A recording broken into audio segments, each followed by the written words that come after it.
Hey y'all, I am Dr. K-Mac. I am a licensed clinical psychologist, and throughout the month of January, I have been bringing you small, manageable tips to maintain your mental health and wellness.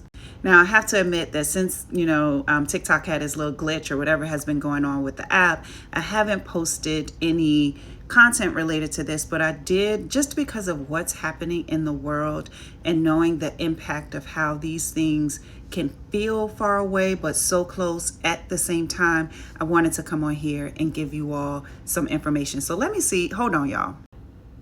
All right, let me test this thing out. Okay, so last year I did an article with the Mental Health America, Black Mental Health, a journey of self-preservation, and part of what this guest blog feature included was the history of Black Americans, like as we think about the transatlantic slave trade, the impact on our mental health, also thinking about those barriers to mental health care and the limited number of, or the lack of diversity among providers, with only 5% of therapists who are Black. And despite all of this, our mental health cannot be on hold. And so this article outlines different ways that you can take care of your mental health, particularly during times like this. So you want to think about your mental health treatment. What books can you read? What websites have resources that are specific to what you may be experiencing? You want to connect to events through the community, and then you want to tap into what are some actual practices. So what do healing practices look like that may be more traditional? You want to think about movement, what helps to connect that mind-body alignment, creativity, and different ways that you can express what it is that you may be experiencing through your creativity. And joy is always in the room with us, and those restorative practices.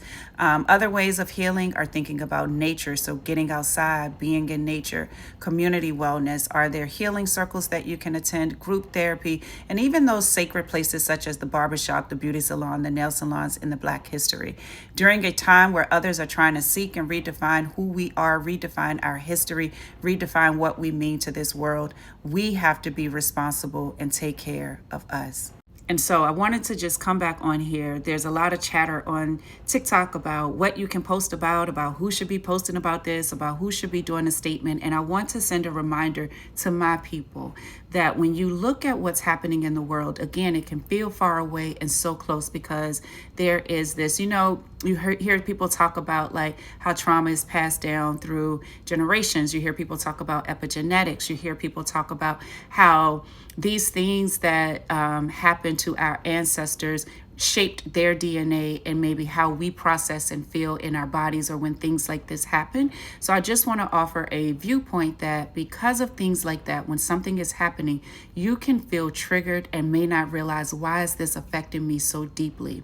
You can feel triggered and your nervous system is starting not to feel safe. It is off-centered. It is like firing. It's saying, hey, you need to take care of yourself. And I want you to do that. I want you to do that. Figure out what helps your nervous system to feel safe. Identify what feels safe to you. What are the things you do? Who are the people you're with? What are the practices that you can implement? Where are the places that you can go where you feel in community?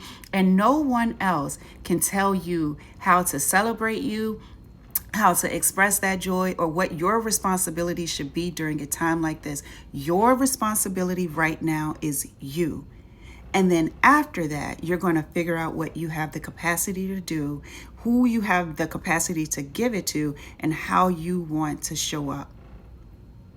All right, y'all, let me know what you think. I pray that you're all taking time for you.